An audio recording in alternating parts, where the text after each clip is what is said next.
tàggat yaram maanaam sport actualité sportive ànd si ak ki nga xamante ne moo di notre coach national universel mondial di Cheikh Ahmed Tidiane Gomis Cheikh ma bàyyi la nga yaatal. jërëjëf gannaaw buñ ko dalalee ci plateau bi kii di Pape Camara laaj bi ma lay njëkk a laaj lan moo tax Pape Camara bëgg a diriger la ligue de football amateur. Enfin bon, y a que le football sénégalais, c'est de la fédération, et par essence une fédération de football amateur. Donc le gros du problème, je pense que li ëpp ci li gën a mag ci liggéeyu fédération. ci ligue amateur la nekk. Donc liggéeyu fédération li ci gën a bëri fa la nekk parce que moo ëpp club moo ëpp joueur te football FIFA sax amateur la donc.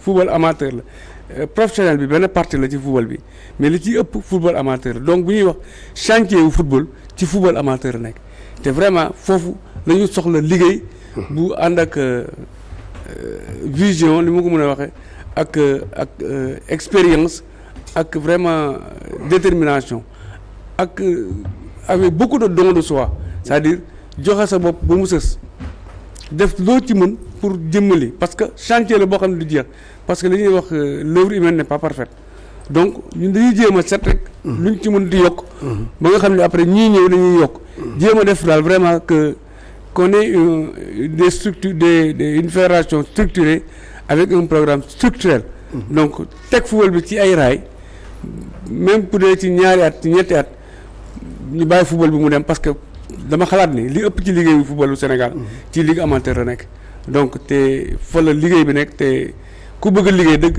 foofu nga war a tourner def ci dem ci ligue amateur bi xaw ma nag nga bëgg leneen mais su fekkee ne pour bëgg footballu kam Sénégal dem kanam rek ci ligue amateur lañu war a sukkandiku ci wala ñu war a def suñu effort yëpp suñu mën-mën yëpp ci foofu lañ ko war a jubal pour que vraiment football bi dem pour des années encore man loolu laa gis quoi dañ ko war a structurer foofu réorganiser ko repenser ko réorienter ko loolu laa gis daal te donc vraiment loolu mooy et puis d'autant plus que aussi Ablaye Sow dafa bàyyi ligue amateur bi donc liggéey bu rëy boobu dama xalaat ni war nañu xoolaat bu baax kan lañ ko war a jox daal loolu laa xalaat quoi. waaw mais est-ce que outillé wu nga pour mën a diriger pour mën a dem gagner élection yooyu est-ce que outillé wu nga. outillé mooy lan man j'ai mon profil ko yow xam nga ko. waaw xam nga kan mooy Pape Camara su ma juumul. waaw mais loolu rek doyul Pape. lan moo war a doy lan war a defaat. Pape doyul par exemple maanaam présenter yow maanaam sa projet. au club dem ci club yi parce que club du Dakar rek. club yi du Dakar rek y a des clubs yoo xam ne au fin fond du Sénégal. boo xool est-ce que ñooñu est-ce que loolu yow war nga ba nga convaincre leen loolu laa bëgg a wax. parce que Cheikh élection yi ni muy demee Sénégal. élection li fédération. li ci ëpp quelquefois nit ñi fal ay nit mais ci dinañu jël ay nit ba jël ñoo xam ne war ñu leen jël ci li ma jàpp daal. parce que donc d'accord naa ak yow waaw waaye. parce que ni ñuy demee. ay coalition la ñuy demee. waaw coalition la ñuy demee. te coalition ay équipe la. waaw. alors que dañu waroon seet ñi gën ci Sénégal ñu dénk leen pour ñu defar. waaw man loolu mooy sama gis-gis. donc su fekkee ne da nga war a ànd ci coalition pour ñu fal la. te fekk ni yow maanaam cuune nga da nga yàq rek donc loolu moom mooy indi ma xalaat ne war nañu ni ma ko mën a waxee profiler pratiquement les postes. dafa war am ay profil yu ñu war a teg. waruñu ku nekk rek war a mën a jékki-jékki rek parce que yàgg nga ci football wala def nga dara ci football wala xam nañ ci football wala nga am nga yaakaar yu bari ci football bi rek ñu war la fal dañu war a seet ñan la ñuy teg parce que lii ñuy dem ci li ñuy jëm nii. problème bi mu laa wax problème de vision la. problème de programme la problème de profil la. kan mooy dem fii. kii kan la kii di bëgg laaj poste bi kii kan la lan la def. waaw loolu la lay wax. waaw léegi su fekkee loolu am nga ko. waaw tu ko nit ñi xamee. waaw parce que di nga woote nit ñi di nga wax. di nga def tuuti campagne mais doo dugg ci programme yi bu baax parce que boo jëlee sa programme teg ko bu ñu defoon tamit dañuy appliquer sa programme parce que am na tam nit ki loo xam ne moo ko moomal moom. donc tu vas dire les grandes lignes les grands points. boo ko waxee ba pare léegi nag di nga waxtaan ak parce que mënoo dem ci club bu nekk. mais li nga gis par exemple am na 14 ligues yi da nga jéem a gis seen président ligue yi wax ak ñoom ñooñu dinañ la xam di nga gis ay président de club yoo xam ne peut-être. mën nga wax ak ñoom nga wax ak ñoom. di nga gis ay bonne volonté ay des ñoo xam ne am nañu kàddu ci réew mi peut-être nga mën a wax ak ñoom pour ñu wax ak ñeneen ñoo xam ne mun loo lañ jot mais li ëpp support bi gën a mag actuellement c'est pas du pour man du porte à porte wala yooyu c'est les médias médias yi mu ngi fii. te donc médias yi dañuy am rôle bu important bu ñuy jouer ci loolu donc yéen war ngeen mën a dimbali Sénégal. ci tànneef boobu kan la ñu war a tànn. pour tel poste. parce que bu ñu jëlee keneen koo xam ne war ñu ko jël. fii ak ñeenti at lañ koy kiiwaat. léegi foofu médias yi lan la ñu war a def. mais médias yi ñoom ku mel ni Cheikh Tidiane xam na pratiquement 90% ñiy postulé xam nañ li ñu mën ak lu ñu mënul. mais est-ce que Cheikh Tidiane moom mooy tànn mais dama ne médias yi genre lan lañ mën a def wala ban genre émission par exemple lañ war a mën a teg ndax dañoo war a teg benn émission confrontation entre les potentiels candidats wala les potentiels candidats c'est possible ku wul sa bopp nga ñëw confrontation man bañu ma ko jàkkaarloog ñi nga xam ne ñoo war a jongante bañu ma ko parce que xëy na peut-être quelque part wóolu naa sama bopp parce que booy dem ci dara soo wóoluwul sa bopp jaru nga fay dem donc man wóolu naa sama bopp xalaat naa ni war naa mën a indi tuuti pour footballu Sénégal parce que tamit yàgg naa si su ma ci gënul yàgg tamit ñi ma ci gën a yàgg bariwuñ de 47 ans ci footballu Sénégal 48 ans plus précisément 78 ba léegi maa ngi ci football bi xam nga loolu du 2 jours donc su ma amee opportunité peut-être chance su peut-être wane lu ma bëgg lu ma mën a def suñ ma ko xañee te dama dem toog sama kër rek du football bi moom mooy dundal mais tey est-ce que du opportunité ñi lay seetaan ak ñi nga xamante ne ñoo nekk ci wàllu woowu te peut-être du ñëpp ñoo la xam comme ni la Cheikh Tidiane xamee. est-ce que tey du opportunité pour nga xamal leen exactement yow lan nga pare par exemple lan mooy sa ay perspectives bu ñu la jiitalee tey teg la ci nga jiite fédération football amateur lan ak lan nga leen mën a indil loo xamante ne peut-être manqué woon nañ ko wala ay jafe-jafe la woon ci ñoom. parce que rôle bi ñuy fédéral bi médias yi mën a indi mooy lii. pouvoir avoir une tribune pour m'exprimer. C'est une occasion. Donc, c'est une occasion. C'est un vecteur. C'est un moyen d'information parce que yéen da ngeen di informer. C'est votre rôle. Donc, bu fekkee da ngeen di informer, vous informez juste parce que Cheikh Diagne ñu bëri ñu ngi fi bëgg par exemple ligue amateur je pense il y a trois candidats à part ma candidature si je ne me trompe. Il y a je crois que il y a la candidature. Il y a Yann Thiam. Il y a Yann Thiam, il y a un certain Médine Faye. Waaw. Je crois, je pense. Suñu bëggee ñu ñëw ñu toog ñu wax. Ku nekk décliner d'abord ton profil qui es-tu pour prétendre diriger la ligue amateur parce que Cheikh c'est un poste de directeur président ligue amateur genre directeur national la. Xam nga na comprendre expliquer. Parce que celui qui est supposé être le leader ou bien le chef hiérarchique du directeur technique national. Je pense qu'il a un rôle de directeur national. Donc quels sont les directeurs nationaux? Ils doivent décrire un certain profil à mon avis.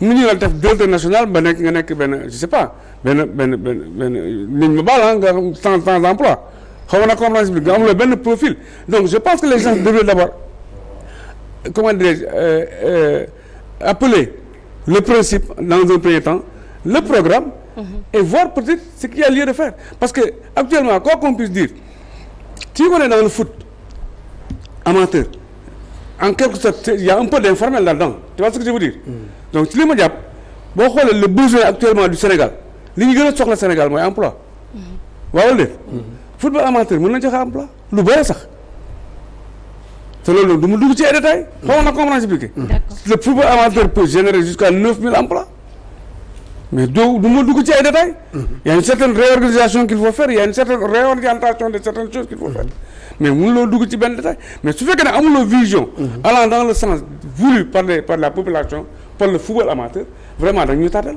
d'accord xam nga yow non juste demander une vision mais vision sans rentrer forcément dans les détails mais vision d'ensemble mais qu'est-ce que vous avez envie de faire de changer qu'est-ce qui ne va pas et qu'est-ce qu'il faut dans un premier temps il y a les compétitions sans jeter le discrédit sur n'importe qui que ce soit, jusqu'à présent on n'a pas joué en petite catégorie à Dakar. Donc il y a pas de compétition jeune à Dakar. Il y a l'organisation, la réorganisation des compétitions. Il y a c'est quoi le problème actuellement? On ne joue pas. Mais pourquoi ils ne jouent pas? Parce qu'il y a un problème de financement, je crois. Il y a un problème de. baal ma rek nga wax ñu ko ci wolof. football la ñu ci. football la ñu Dakar ci xale yu ndaw yi football la ñu. man président club là j'existe depuis 2000 99 2000 maa ngi ci football Sénégal comme président de club. mais ren football la ñu. Parce que am na problème financement. Je pense c'est ce qui a été dit. Mais je pense que une certaine déjà être sûr que ni dafa am problème financement. Non, c'est déjà un problème de financement parce qu'il y a beaucoup de marché à Dakar. mais léegi yow parce que boo ñëwee il faut nga changer mbir yi. solution bi lan la. léegi le problème je vais peut-être ma dugg ci tuuti. waaw tu m'obliges à parler un peu de l'essentiel. Ce sont les matchs, l'organisation des matchs qui coûte cher. Et qu'est-ce qui prend l'argent du football amateur? Football amateur kan moo ci fayeeku y a que les arbitres. Cheikh Diane. fu ñu jëlee xaalis bi léegi pour régler problème. Non, il y a la subvention de la fédération. Je pense à la Ligue de Dakar qui est une ligue à part, qui prend 15 millions, si je me trompe, de subvention. Il y a la location du siège, il y a la cotisation des clubs, il y a la contribution des clubs. Donc, club ku nekk da ngay joxe par compétition da ngay joxe benn somme. te loolu mi ngi am normalement. waaw on a donné mais on n'a pas joué. C'est ce que je vous dis. Donc bon dugg ci détail quoi. Généralement je ne veux pas entrer dans certains détails. Mais je vous dis. Dans ce problème-là qui est là, moi je pense que c'est réorganiser le football. Mais il faut de l'argent. Pas forcément. Ah. Bon, je pensais que ni problème comme xale yi nga wax ni. Organisation bi. C'est pas demande des c'est une question d'organisation. Pape li la Aliou Sow wax tamit aujourd'hui. même tuuti Cheikh Tall. waaw d'accord allez. li mu wax. organisation bi lan la. waaw. L'organisation bi lan la mooy fay ay arbitre ak ay délais de match. On peut revoir ça. Comment est-ce qu'il faut à la limite revoir ça? Par exemple, il y a 400 clubs au Sénégal. Si chaque club donnait 4 anciens joueurs, même tout, tu peux que le club bu nekk dafa joxe ñeenti anciens footballeurs. ñu joxe leen benn formation d'arbitrage. On peut jouer en U11, U15, U13, U15, U17, U20. Et on peut amoindrir ces dépenses yi ñu jox arbitre yi man ci li ma xalaat. war dañ koy waxtaanee. bu ñu koy waxtaanee du xaalis bi mooy gën a nekk ci kanam mais au moins ñii dañu am benn occupation saine ba pare dañ mën. si je vous comprends bien ci li ngay wax ni mooy que dégg nga on prend les anciens internationaux. les anciens joueurs laa wax. bon d'accord on prend les anciens joueurs. waaw yóbbu leen ci arbitre ñu former leen. ñooñu ñooy ñëw di arbitrer. moo gën ñu bañ a jouer. non mais Pape Camara mais nu mu tudd Cheikh. moo gën ils ont la disponibilité nécessaire pour faire ça. Pape Camara Cheikh ñoom nee nañu waaw. Pape Camara anciens joueurs yi. waaw non les anciens. ils ont d'autres non ñi am ay 30 ans. voilà waaw. Cheikh je dis ñi am ay 30 ans yi bàyyi football. waaw mën nañ leen permettre ñu am une occupation saine à moindre coût par rapport à ce que ils sont dans le milieu du football ce sont des entraîneurs. Ils entraînent qui? Cheikh xam nga lan fu mu nekk nii tu es en train de te focaliser sur les métiers du sport. Alors ci métier du sport yi il y a l'entraînement, il y a l'arbitrage, il y a la médecine sportive, il y a l'administration du sport, il y a beaucoup de choses yoo xam ne ñu ngi ci les métiers du sport. Arbitrage rek moo génn pratiquement ci formation au niveau de l'État. Arbitrage ils ont leur formation à part. Formation boobu war nañu ko mën a décentraliser war nañu ko mën a repenser waat. non attends xaaral nga fay leen aussi. non xaaral attends Pape xam nga affaire arbitrage du affaire boo xam ne dégg nga. non attends kii mënuloo def loo xam ne on ne peut pas mënuloo réinventer roue bi mënoo ko. fii yow li ngay wax nii sax loolu moom. et puis c'est pas du nouveau Cheikh. non mais non attends même. tu prends les arbitres dañoo am formation. dañoo am fu ñuy jaar. dañu nekk ay arbitre. yow li nga mën a wax xam nga mooy lan. mooy kii un ancien joueur. bu ñëwee bu paree dégg nga am na possibilité am na opportunité bu ko neexee mu dem nekk ancien arbitre bu ko neexee mu dem nekk arbitre bu ko neexee mu dem nekk médecin du sport bu ko neexee moom mu nekk entraîneur des gardiens entraîneur des attaquants entraîneur des nangam mais yow idée boobu nga wax man je trouve que idée boobu parce que boo ko defee loolu tam boo ko defee du amoon du coût bi du wàññi coût bi c'est pas seulement arbitre yi rek du arbitre yi rek ñooy dépassé ci kii boobu. léegi waaw voilà. non justement parce que je pense que les arbitres on doit catégoriser les arbitres. On doit aller dans ce sens-là. On doit moo tax il faut qu'on repense ça, qu'on en discute, qu'on réorganise le football. loolu moo tax ma wax la ko. man d'accord naa li nga parce que dañu war a jouer. xale dañu war a jouer. kii Ouma Pape. Pape daa la bàyyi nga wax on a le temps daa la bàyyi nga wax. Pape li ngay wax nii dama cee d'accord ak yow. réorganiser le football loolu la laaj. li ngay wax nii yëpp. man dama cee daa xam nga fan laa lay laaj man.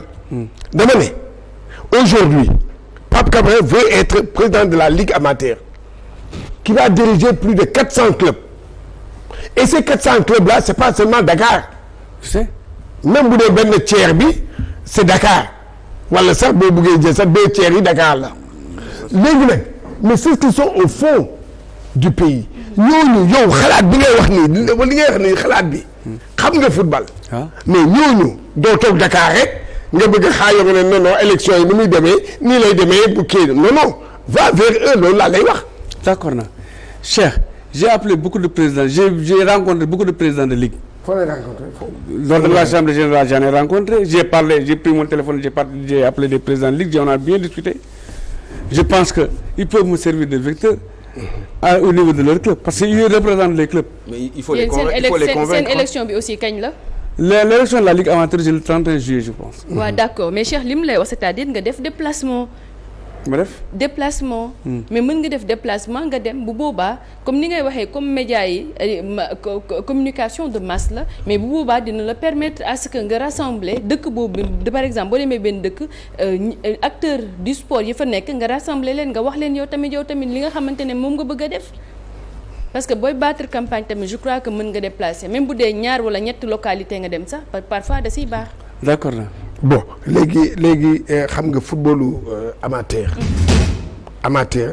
benn xam nga footballu Sénégal sànq Aliou mu ngi la koy wax. mais da nga def ne Aliou def la kii mais il a c'est une question pertinente. buy wax ne l'argent. c'est l'argent le nerf de la guerre. ci footballu Sénégal xaalis moo amul. donc léegi nag club yi ñoom yow boo ñëwee bu ñu la falee nooy def ba club yi dootu nekk ay club yu ndóol. yow nooy def. est-ce que club bi ndóol la parce que est-ce que c'est à moi de faire en sorte que ces clubs là soient riches non moi j'organise j'aide les clubs. yow la ñëw di organiser pour football rek. compétition rek qu'est-ce que le président de club fait c'est lui qui doit chercher les moyens pour enrichir son club à mon avis ci olof président club bi kala mooy rôlam kon man maa war a ñëw président ligue amateur rendre riche son club mais xam nga da ngay bëgg a réorganiser waat mbir mi waaw te moi je reste persuadé d'une chose c'est que problème bi à force d'écouter Cheikh Tidiane Gomis et surtout les autres aussi damay gis ni pour le Sénégal quand même problème mu xaalis la yow ligue amateur nga wax te ligue amateur yi je pense que ñoo jóge nekk ci amateurisme dem nekk professionnel. Donc c'est pour que ñu évoluer la. léegi yow ci yan condition nga leen mën a teg pour que ñoom ñu mën a atteindre seen objectif parce que képp koo xam ne dafa nekk amateur un jour bëgg na nekk professionnel. C'est pas tout le monde. déet en général je parle. en général football bi il a raison en général. exception yi taxul may wax. en général il dit en général. je dis en général. xam nga comprendre nga loolu. te pour loolu rek. juste rek ma terminer. pour loolu encore une fois. il faut de l'argent. da nga ne ñi la war a fal yëpp ñi xam ne ils sont censés fal la ñooñu wax nga leen ak ñoom téléphone mais bi nga wax ak ñoom téléphone il faut nga wax leen lan nga leen proposer. pour convaincre leen pour que ëllëg ñu mën la fal. et puis ñun aussi sax ñun ñi lay déglu ñu xam ne yow lii nga proposition yi nga def. proposition yu concrète la et que dina am njëriñ ñu fal la fa. En réalité, il faut convaincre les partenaires concernés. Je suis en part très d'accord avec vous sur l'importance de l'argent actuellement dans ce monde. C'est un monde où l'argent est pratiquement important. Nous vivons dans ce siècle moom. Mais cependant. Pape ñu la bëgg a fal. waaw mais c'est-à-dire ñàkkuñu wax leen ci olof ñu dégg. waaw dama ne. actuellement xaalis li ñuy wax mooy neeru guerre bi. yaa ngi dégg moo dafa am solo am njëriñ ci football ci àdduna bi sax xaalis dafa am njëriñ.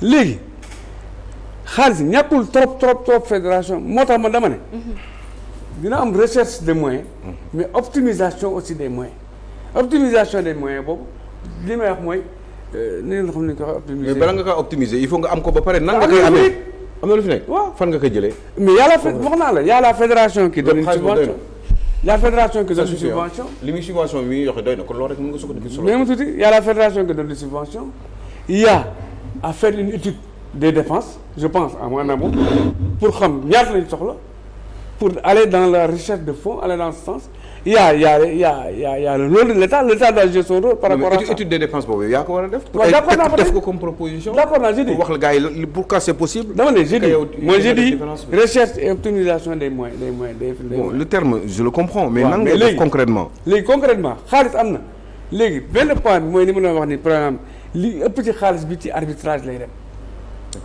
loolu laa wax mooy organiser te loo njëriñu football amateur mooy xale donc xaalis bi doy na c'est juste que rek li au lieu ñu koy jox arbitre yi wala li ñu ciy jox arbitre yi dafa bari il faut nga teq ci lu bari pour dugal ko feneen ñu seet nañ koy defaree ba xaalis bi ñuy yore vraiment mën a gérer compétition yi ñu war a am ñu war da nga ne lu ëpp ci arbitre lañ koy jox donc il faut nga li ci jël ëpp ci moom lañ ko ñoom am nga amal yeneen am na te dañ jox les délégués de match dañuy am ay match ay délégués de match dañ leen di fay yaa ngi dégg xaalis bi xam nga ñaata délégué la xaalis bi xam nga ñaata la non je suppose que mais information yëpp da nga ko war a am je suppose que ils ont avancé des chiffres mais je suis pas au niveau de l'organisation mais ils ont avancé un chiffre ils ont avancé un chiffre de 20 millions Pape ils avancé benn chiffre de 20 millions Pape pour l'organisation des Pape xam nga lu tax ñuy insister ci côté xaalis bi parce que kenn du dem te amoo xaalis bu dee loolu rek man xaw ma sànq ba yaa ngi ne optimisation des moyens waaw xaw ma la optimiser di wax yooyu yëpp mais dama ne Pape aujourd'hui man néew ma que yow maanaam yow yaay jox président yi dëgg la président bu créé club am moom day am xaalis waaye dama ne permettre à ces clubs là dégg nga d'être riches loolu laa lay wax dama ne dafa am ay kii xam nga tey jii je donne un exemple yow tey jii boo nekkee président amateur tu vas siéger ci comité exécutif oui tu seras def naa war da ngay nekk troisième def naa deuxième vice-président de la fédération sénégalaise de football et là kooku moom mooy maison mère bi xam nga foofu la mais tey jii je donne l'exemple de la France lépp loo xam ne football professionnel mu ngi koy gagné lépp loo xam ne équipe nationale yi mu ngi koy gagné di koy indi mais dafa am benn pourcentage bu am solo bu ñuy verser pour le football amateur man dama naan ne tey boo ñëwee yow loolu nga may wax da nga may naan Gomis tey jii fi may siéger xaalis bi di ñëw manne financière bi di ñëw man damay ne fédération déedéet le football amateur pour permettre que mu gën a mën a développer compétition yi bare joueurs yi di jouer ñëpp di jouer la petite catégorie di jouer léegi nag xam nga lan la mooy que li ngeen di jox daa tuuti 15 millions yoo xam ne boo ko joxee benn ligue 15 millions mënu cee dem. c'est impossible. man yooyu laa lay wax. c'est-à-dire Cheikh. waaw bu ñu la joxee ligue amateur y a déjà des chiffres par rapport dafa am ay xaalis bu ñuy dépenser au niveau national par rapport à l'organisation des compétitions ñiy def xaalis boobu bu ñu ko xayma war nañu mën a xam ligue bu nekk ñaata ngay démarrer pour les compétitions. mais yow il faut nga xayma ko ba pare tegal nit ñi wax lii xaalis bi doy na wala doyul il faut ñu dem wutiwaat de l'argent xaalis bu supplémentaire pour mën ko ci yokk wala doy na mais ni ñu koy tasee moo baaxul nga leeral mi nga ne leen man su ma ñëwee pour man doyul. parce que bu ñuy jox ligue football. doyul léegi nooy complété mbir mi. loolu mais au niveau comme ni Cheikh wax bëgguma ci woon dugg parce que am na boo Cheikh am na club yu bare ci subvention fédérale la ñu bëgg yor seen club ba pare fédération yoral leen ko c'est un point de vue dépense donc mooy li ñu la wax pour rendre club yi riche c'est pas la fédération mën na jàppale de pour alléger mais du fédération mu war a jël dépense club yëpp donc li ëpp importance pour man bu dépense fédération subvention parce que am na ay dépenses yoo xam ne fédération mu ngi koy def yoo xam ne peut-être du yoon ce ne sont pas des dépenses qui sont dédiées à la fédération la construction de stade je pense que c'est pas la fédération de construire des stades bu dul stade fédéral bu Demba Diop bii ñu jox am na stade yu bëri yoo xam ne fédération moo si def gazon c'est pour améliorer la qualité du football yaa ngi dégg mais xaalis bi ñëwee manne financière bu ñëwee par exemple à l'issue des compétitions mondiales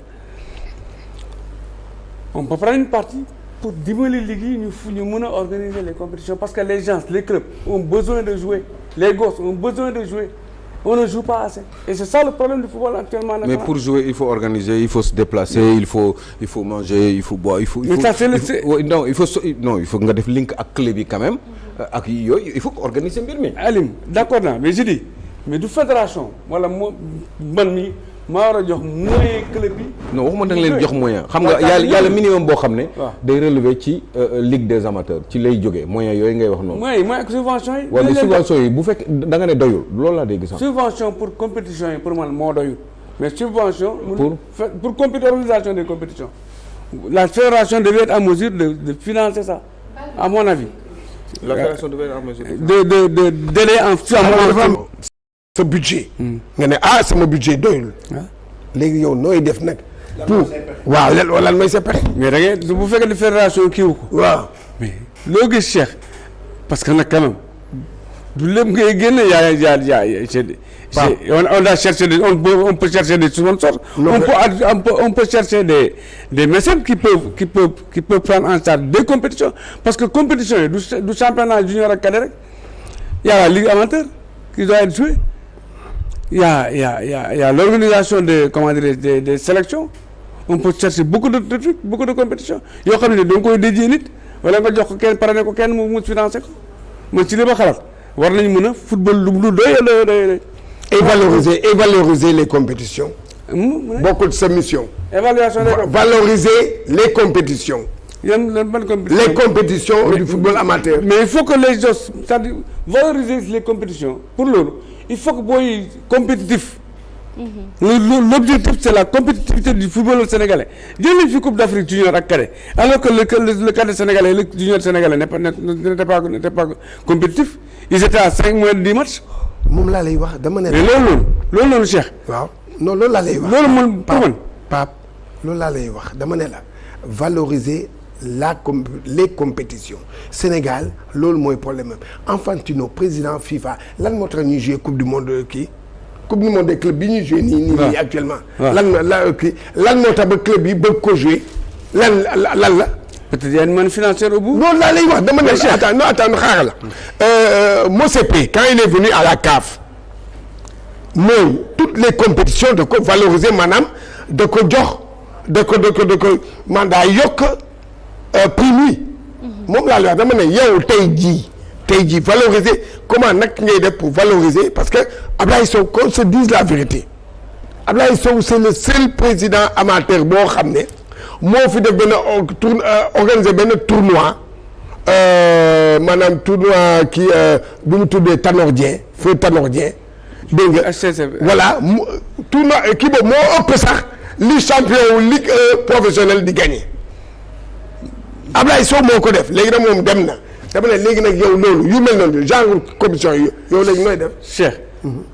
le Jaraaf dépense 200 millions par année par saison. bu gagné coupe du Sénégal championnat wala coupe du Sénégal yàlla nañu ko jox. 20 millions. 20 millions est-ce que ce n'est pas paradoxal. waaw est-ce que du fu nit la. waaw dëgg. tu dépenses 20 millions boo gagné jox la 20 millions. léegi dépense 200 millions boo gagné jox la 20 millions. te balaa nga ci jot di nga daw ba sa xutu xatal dox.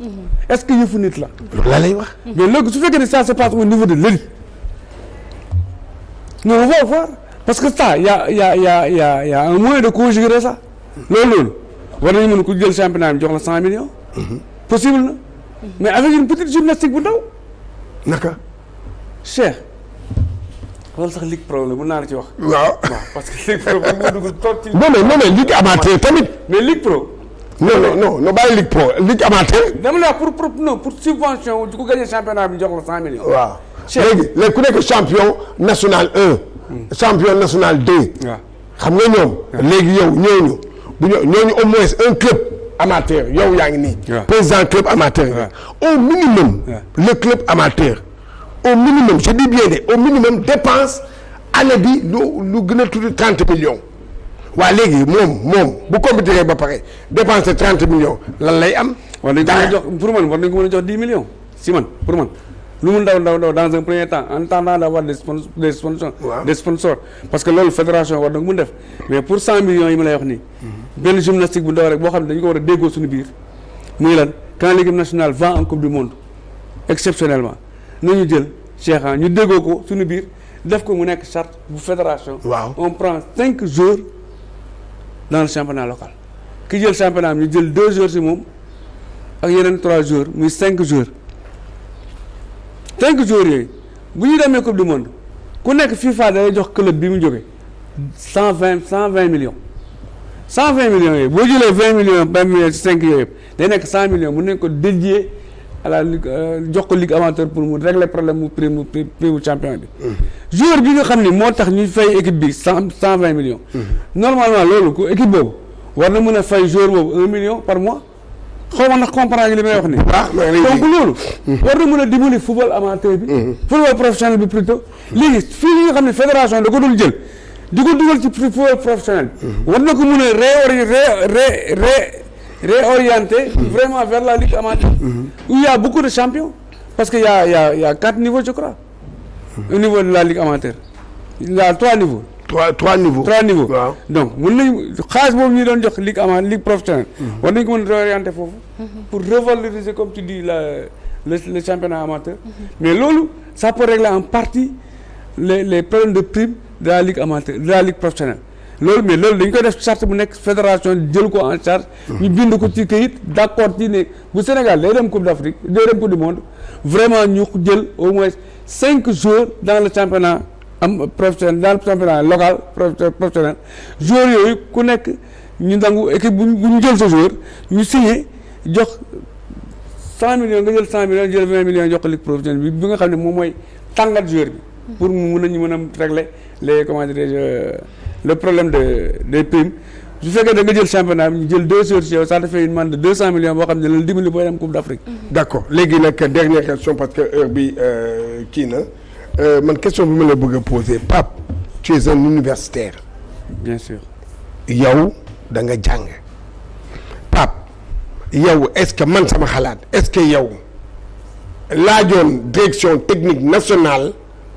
gënuloon nga naan da ngay dem laaj ji football amateur question boobu laa la. Cheikh. Effectivement j'ai joué j'ai tout gagné dans le football sénégalais. J'ai tous les diplômes du football. muy licence A CAF. licence B. l'approche par les compétences. la préparation physique intégrée. le grassroots. et je suis professeur de PS de formation. Cheikh. J'ai passé toute ma vie dans le football et dans l'éducation et dans l'enseignement. J'ai toujours sollicité des postes nominatifs. On n'a jamais voulu me faire confiance à la nation. gars yi dañ laa bëgg a fal. Non, je dis. ku la abal ay bët fu la neex ngay xool.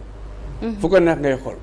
mais je pense que dans être présent aux instances de prise de décision où la parole est importante.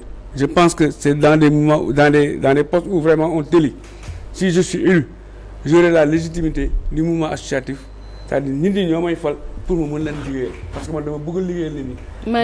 maanaam yow da nga bëgg a nekk foo xamante ne da nga mën a jël décision. dinaa mën liggéey. dinaa mën du jël décision. d'accord bu ma jël décision. parce que moi j'étais pendant 10 ans chef d'établissement. d'accord donc damay concerté wu. je veux travailler de façon inclusive, démocratique et limpide. Tu vois ce que je veux dire? Donc lu may jël parce que boo nekkee njiit plus nga séddale liggéey bi. plus liggéey bi gën a yomb. poste directeur technique amul benn njëriñ quoi lu nga bëgg a wax. non je bu ma wax loolu ma waxul. non je dis bu ma wax loolu ma waxul. non parce que non je veux pas d'un poste nominatif. je veux un poste électif. non da nga loolu moo tax ma dem foofu. à 2 reprises poste nominatif doo mën a def li nga bëgg a def. à 2 reprises. poste nominatif. à 2 reprises li nga bëgg a def parce que dañ lay orienté. il loolu nga bëgg a wax. man dama ne Aliou Sow dama wax loolu bu wax dama ne. j'ai sollicité 2 fois de suite la direction technique nationale. j'ai été directeur technique régional de Dakar. joxuñu la ko. non lu tax. parce que je sais pas sa kii moo tax sa. j'ai un tempérament peut-être qui dérange je pense. parce que man du ma. transfert blanc mérité wu rek parce que vous n'êtes pas bon parce que yu demee noonu. peut-être amoo expérience. voilà léegi voilà kon jeex na Pierre-Edouard Faye mu ngi lay nuyu. dégg nga mu ngi lay seetaan nee na tu as le meilleur profil. Pierre da lay faral yow déjà dégg nga kon nag mu ngi noonu merci di lay gërëm di lay sant. dégg nga di lay naan bonne chance. merci voilà mu ngi noonu. merci j'ai une invite peut-être. je réitère mon invitation rek nga wax olof quand même. damay ñaanaat tamit ngeen di leen di ñaanaat ngeen seet candidat yi seen profil seet lan lañ bëgg def parce que ku bëgg nekk fii pour sa bopp vraiment soxlawuñ loolu ku fi nekk dañ fi nekkal football bu Sénégal absolument te li gën a grave actuellement Cheikh ñi ngi seetaan benn affaire boo xam ne mi ngi dem boo xam ni pour man gënul la gars yi di ànd ci groupe pour dem dinañ bàyyi ñu baax jël ñoo xam ne vraiment gënuñu pour football bi donc war nañu xoolaat vraiment ñan la ñuy tànn pour defaraat football Sénégal man loolu laa gis quoi te vraiment damay ñaan yàlla vraiment ñëpp ñuy yëngatu ci football ni ñuy yëngatu ci football bi pour footballu Sénégal parce que actuellement ni ko ministre bi defee di restreindre les budgets ku jóg pour xalaat da ngay ñëw pour xaalis dégg nga la non. Aliou bàyyi ñëw ministre bi xam nga bi ngay wàññi budget yi bi ngay wàññi budget yi ci football bi donc ku xalaat da ngay ñëw ci football bi pour xaalis. vraiment nga bàyyi. parce que ñun dañuy jóg depuis loolu suñu àdduna yëpp football bi lañ ko jox. ak jàngale. et c'est l'expérience qui parle kenn ñu Cheikh Tidiane bii sax sa boppam man lañ njëkk a yàqul. c'est vrai. yaa ngi dégg. merci Pape. et puis beneen poste liggéey mooy la communication au niveau des clubs. Il y a beaucoup de travail, qu'on a. D'accord, ok. Pape xamul kuy nëri man xaw ma ndax dinaa voter Pape wala fi. non mais en tout cas. buñ ko déggee muy wax da ngay sentir que ni moom bëgg na li muy def. et que am na expérience et que maîtriser na ko. te xam na ko également et que parfois mën na bañ a xam wax mën a wax naka at wala naka la koy naka la koy defee waaye xam na bu baax buñ ko joxee naka la koy defee. donc ñu koy sant bu baax. di koy gërëm ñu dem nag. merci. jëli ji suñu rubrique actualité de dellu si plateau bi.